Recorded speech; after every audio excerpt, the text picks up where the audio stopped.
Saudara dan saudari yang terkasih, Salam, selamat berjumpa dengan Forum Katekismus, tempat belajar firman Tuhan berdasarkan Alkitab dengan menggunakan buku Katekismus Gereja Kerasulan Baru. Damai sejahtera Tuhan Yesus Kristus menyertai kita.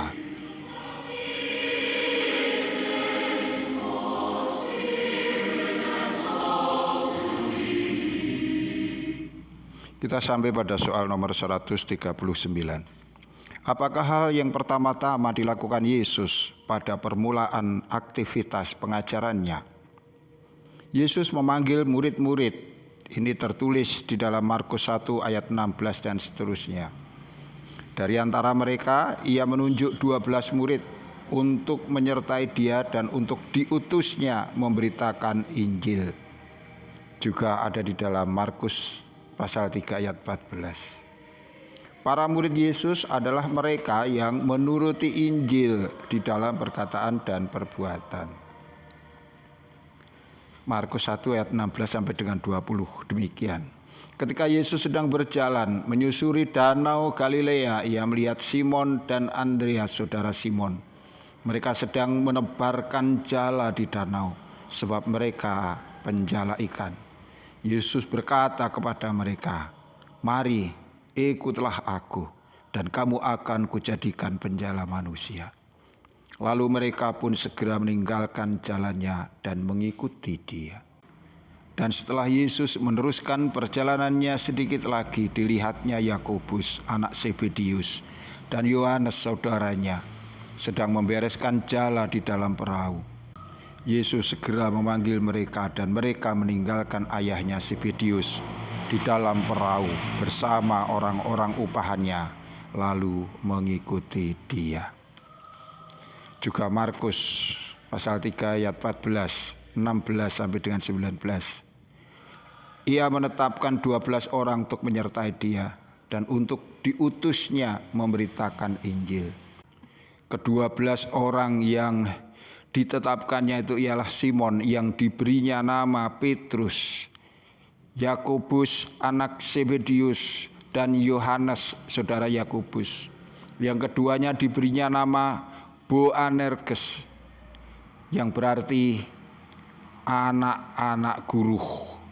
Selanjutnya Andreas, Filipus, Bartolomeus, Matius, Thomas, Yakobus anak Alpeus, Tadeus, Simon orang Selot, dan Yudas Iskariot yang mengkhianati dia.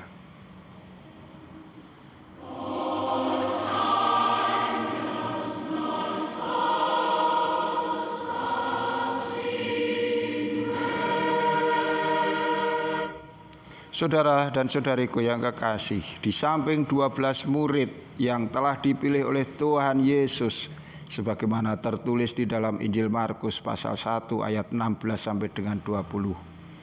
Yesus juga memilih murid yang lain dan kemudian mengutusnya, sebagaimana tertulis di dalam Lukas 10 ayat 1 yang demikian. Kemudian daripada itu Tuhan menunjuk 70 murid yang lain, lalu mengutus mereka berdua-dua mendahuluinya ke setiap kota dan tempat yang hendak dikunjunginya.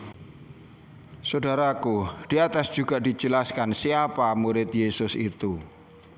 Murid Yesus adalah mereka yang mau hidup menuruti Injil secara konsisten di dalam perkataan dan perbuatan. Ini artinya murid Yesus tidak terbatas hanya para rasul saja, tetapi setiap orang yang percaya kepada Dia, yang mau mengikuti pengajarannya tanpa pilih-pilih, adalah murid Tuhan. Dari istilahnya saja sebenarnya sudah cukup menjelaskan bahwa kita adalah juga murid. Sedangkan Yesus adalah guru.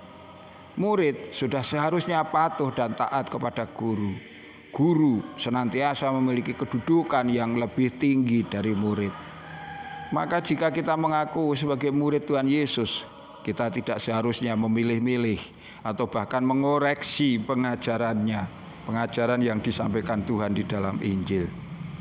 Meskipun seringkali pengajaran itu terasa berat atau bahkan tidak sesuai dengan keinginan kita, Tetapi sebagai murid kita harus mengerti bahwa kehendak Allah senantiasa baik kepada kita.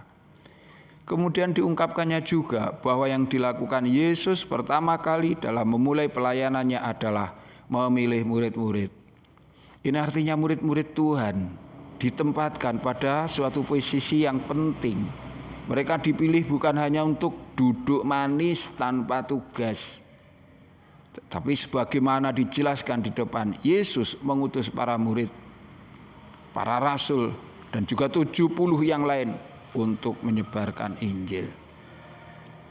Sesungguhnya perintah ini juga berlaku bagi setiap orang sepanjang zaman, termasuk kita yang hidup pada masa sekarang. Kita adalah murid, kita ingin melakukan apa yang telah diajarkan oleh guru kita, dan juga menjalankan tugas sebagaimana yang diberikan oleh guru kita, Tuhan Yesus. Kita diutus untuk menyebarkan Injil ke seluruh muka bumi.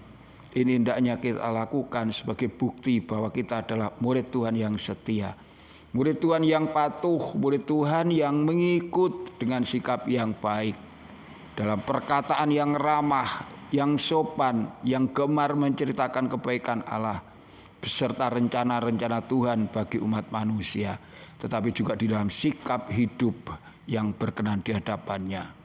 Sehingga ketika nanti kita kembali berjumpa muka dengan Yesus, guru kita, kita tidak akan malu, kita tidak akan takut, bahkan kita bangga.